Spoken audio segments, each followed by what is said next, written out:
Peter L. Bernstein, Capital Ideas Evolving.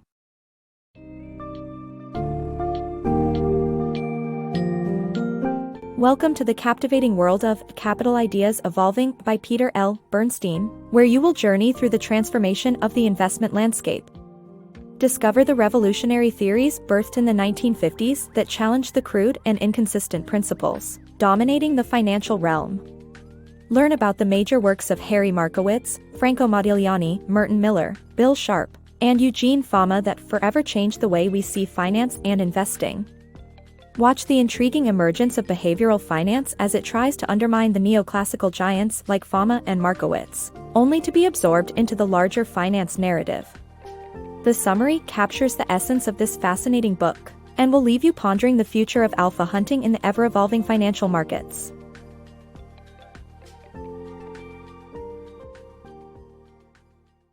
Finance theory revolution.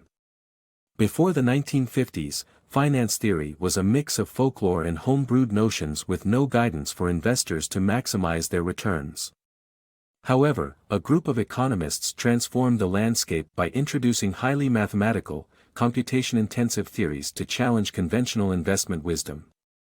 Harry Markowitz initiated the revolution in 1952 by emphasizing risk as an input that investors should use to get maximum output in their investment portfolios. Markowitz's groundbreaking insight urged investors to manage risk by diversifying to ensure that their stocks do not move up and down together. In 1964, Bill Sharpe introduced the Capital Asset Pricing Model, CAPM, to show that capital prices reflect investment risk and set the stage for passive investing strategies such as index funds. The following year, Eugene Fama introduced the efficient market hypothesis, implying that investors cannot beat the market since the price of an asset reflects all available data.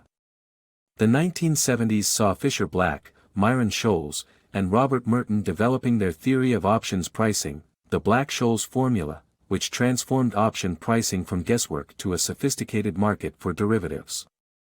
By deriving the value from underlying assets, derivatives allow risk to be spread, and they are crucial in stabilizing financial markets. Behavioral finance, understanding the house money effect. After the neoclassical finance era ended, another group of academics started challenging the nascent neoclassical order.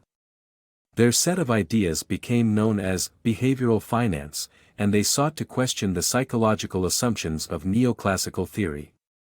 Drawing on the pioneering psychological work of Nobel winners Daniel Kahneman and Amos Tversky, the behavioralists observed that neoclassical finance had assumed investors to be rational agents, whereas experimental evidence suggested that people were far from rational in the sense neoclassicals had created to fit the real-world models.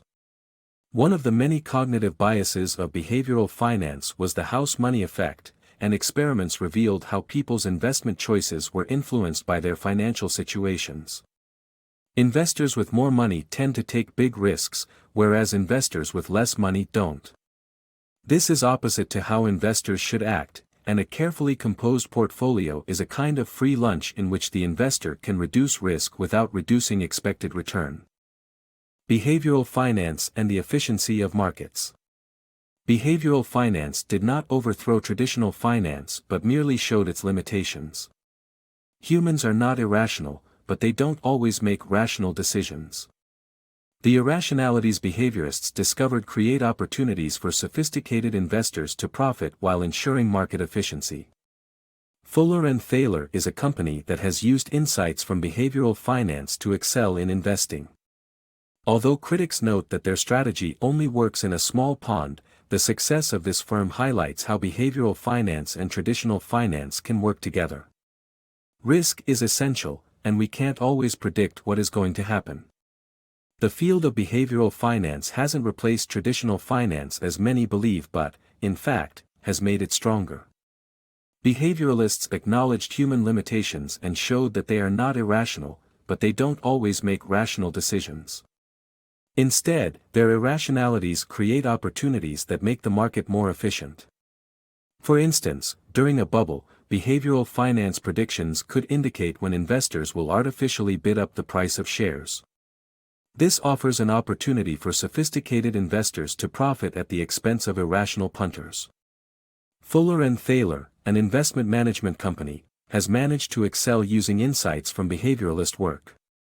Investors are like sharks that are ready to gobble up opportunities, and this company has managed to gobble up many chances. The firm's 5 main investment strategies have all beaten market indexes as benchmarks, offering excess returns of 3.2%, 3.5%, 4.5%, 7.2%, and 18.2% over the life of each strategy.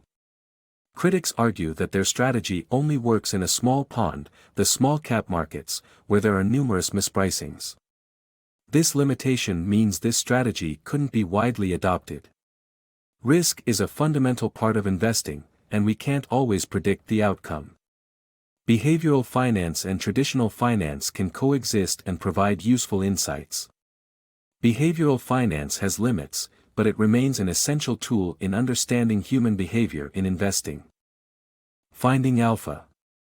Large investors such as Barclays Global Investors, BGI, Yale Endowment Fund, and Goldman Sachs Asset Management continue to yield alpha, despite the unpredictable future of the market.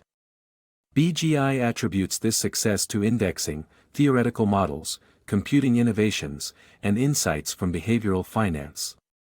Yale Endowment Fund's David Swenson seeks non-traditional investment opportunities in real estate and private equity while incorporating Monte Carlo simulations based on Markowitz's work. Goldman Sachs Asset Management utilizes sophisticated technology for an alpha factory. All these strategies require ingenuity and the acknowledgement that alpha is fleeting. The evolving science of finance. Economist George Stigler once quipped that there is only one social science, and we are it. However, the broad field of economics lacks scientific rigor, and its theories are hard to test empirically. Conversely, finance is scientific and essential to the economy. It analyzes massive data, yields testable hypotheses, and is applied to real-world situations.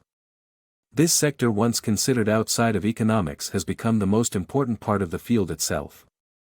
While some predict that the ceaseless search for alpha must end as the market becomes more efficient, this prediction overlooks the world beyond the market. The dynamic world of perennial gales of creative destruction creates trading opportunities as business fundamentals change. Capital markets and the ideas they rely on evolve, and the sharks keep swimming. The science of finance continues to grow and remains crucial to the economy's brain.